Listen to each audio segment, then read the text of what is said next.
A reading from the Holy Gospel of our Lord Jesus Christ, according to St. Matthew. Jesus said, "If your brother sins against you, go and tell him his fault between you and him alone. If he listens to you, you have gained your brother. But if he does not listen, take one or two others along with you, that every word may be confirmed by the evidence of 2 or 3 witnesses. If he refuses to listen to them, tell it to the church. And if he refuses to listen even to the church, let him be to you as a Gentile or a tax collector. Truly I say to you, whatever you bind on earth shall be bound in heaven, and whatever you loose on earth shall be loosed in heaven." Ushuha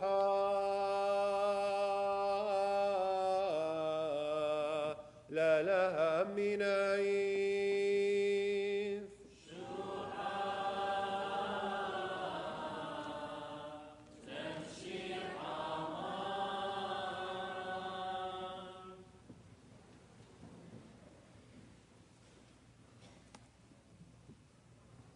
It's good to schedule your day as a Christian, and there are a lot of good things that you should include in your daily schedule as a Christian. Think about whether this is one of the good things to include. You can do this in the morning, at night, middle of the day. Let's say you get up in the morning, you check your phone, you go on social media, you find something that upsets you. It might be something kind of happening in the country or a social thing. It might be you see somebody on social media that you don't like and something good happened to them. And then you get jealous, you get upset, somebody you have a grudge against. And then you keep going, you keep scrolling, and you get more upset. And you start getting mad at people, and you start saying, why are the Democrats like this, and why are the Republicans like this, and why is America like this, and why is this country doing that? Why is this cousin of mine, why do they have that and I don't? So far, so good. You look at the way people dress, and you say, why is she dressing like that? Why is he acting that way? I thought he was married, why is he doing this? You start thinking about stuff like that. And then you judge them in your heart, and then you get up and brush your teeth. Then after you brush your teeth, you call your sister and you start talking about all the people that you saw on social media. You gossip about them. And then when you gossip about everybody else, you feel better about yourself, because at least you're better than those people. Is this a good thing for a Christian to do? I don't think so. I don't think you're hurting the people that you're mad at when you're mad at them. And you're not hurting the people that you judge when you judge them. And you're not hurting the people that you maybe gossip a little bit, you can hurt their reputation. You're not hurting them, and you're not even hurting like political figures or celebrities or whatever when you judge them or talk about them. You're hurting yourself.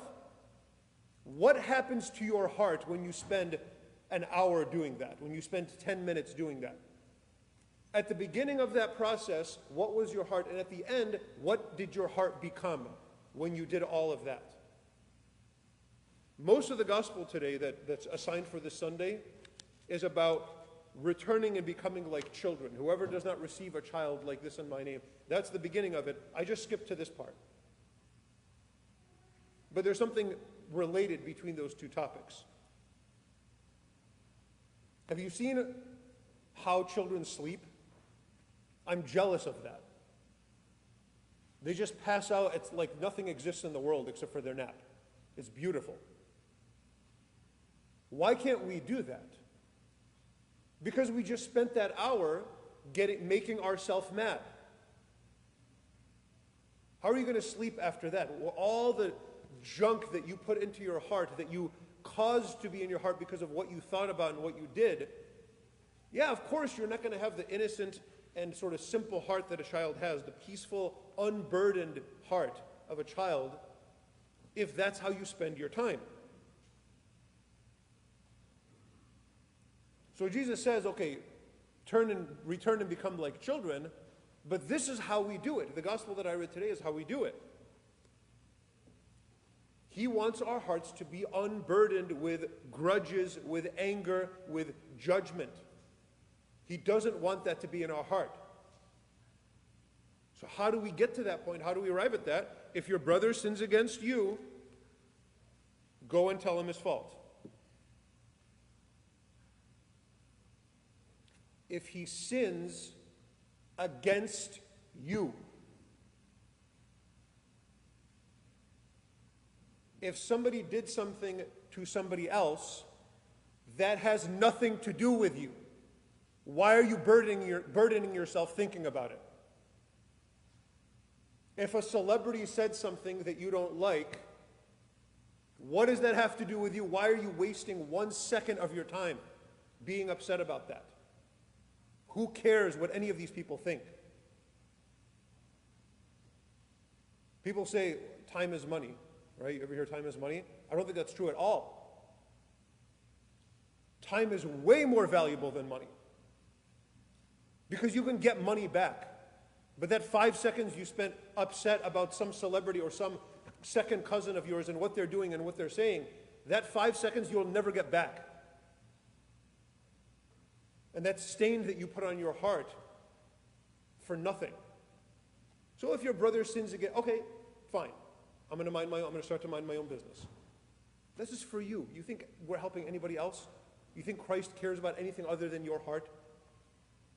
But if he sins against you, okay, now it does involve you. Now you're not just gossiping, which is 90% of the news is gossip, maybe more than that.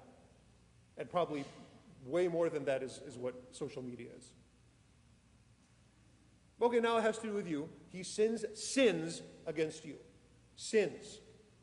Not, I don't like the way he looked at me. I don't like how this person, you know what? I was invited to this baptism lunch and they seated me next to somebody no. You think is that a sin? They didn't think about this thing. Come on. That's how unforgiving you are to your family. Jesus doesn't say if your brother upsets you, if he offends you. He doesn't say that. He says if he sins against you. And again, if it's not a sin, grow up and let it go. Let's say it is a sin. Okay.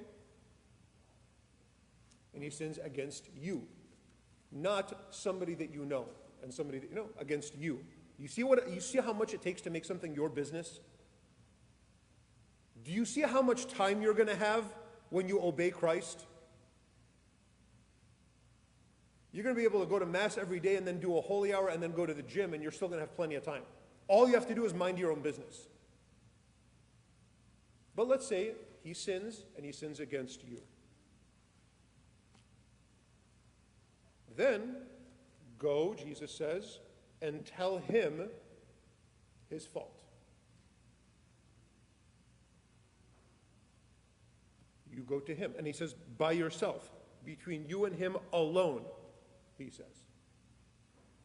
Well, I don't like confrontation. Okay, then let it go. Well, it's not worth it. It wasn't that big a deal that I have to go and confront some. Okay, then let it go.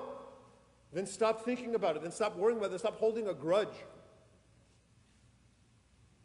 For years, sometimes decades, I hear about grudges that happen between families. Because I don't like your lifestyle. You don't like mine. You did this thing that maybe you... Oh my gosh. If he sins against you, go and tell him. That could include, you're my brother, I'm watching you hurt yourself, and because I love you, okay, good. Absolutely go and talk to him. Go and talk to him. Don't call everybody else in your family and talk about what this one person did. You go to him alone and you talk to him. Person to person. Okay? And if he listens to you, you've gained your brother. Awesome. Problem solved. Don't think about it anymore. Move on with your life. This is about your heart being unburdened. If he doesn't listen, Jesus doesn't say, if he doesn't listen to you, then be mad at him for 20 years. No, if he doesn't listen, then take 2 or 3 along with you. Man, let's talk about confrontation, right? 2 or 3 along with you, and you have the conversation together. Hopefully it's loving. So that every word may be confirmed by the evidence of 2 or 3 witnesses. Jesus is just quoting the Old Testament. It's not just me, look, this is something, and here's the 2 or 3 witnesses, and we're coming to you. If he doesn't listen to them, tell it to the church. A lot of times people come to the church before they say anything else, before they even go and talk to that one person. No, that's step 3, not step 1. Then, okay, you bring it to the church. He doesn't listen to the church. Then, Jesus says, let him be to you as a Gentile and a tax collector, meaning forget about him. Now, sometimes this is a hard thing to hear. If it's that serious of a sin that it's going to cause you to have a grudge, to hold something dark in your heart for years and years, and then every time you see this person, it makes you like your blood boil because it reminds you. You know what Jesus says in that scenario? After you've done all this stuff, and it really is a serious thing, Jesus says, okay, that's the situation where maybe you just need to cut him off. He talks about a brother. This is even within family. Okay. Why is that okay? Well, that's better than holding the bitterness in your heart. At least now you can kind of forget each other and move on, and at least you'll have some peace in your heart. And maybe, hopefully, you can keep praying for them, and they'll repent and turn back.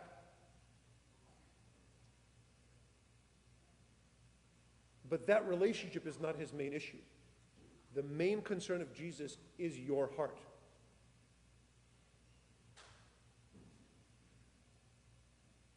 Either do this, and if you get to the end, you treat them as a Gentile or a tax collector, which means you just move on with your life, or you forgive them without worrying about anything.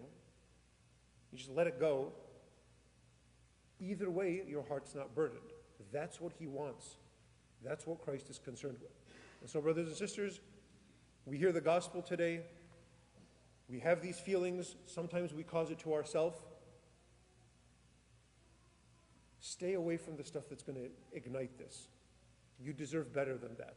You're not just an empty vessel to be receiving anger or bitterness or all of this judgmental. You don't need any of this in your heart. You're the temple of God. Your mind, your heart is where God is supposed to live. God who is a God of peace and who is a God of innocence.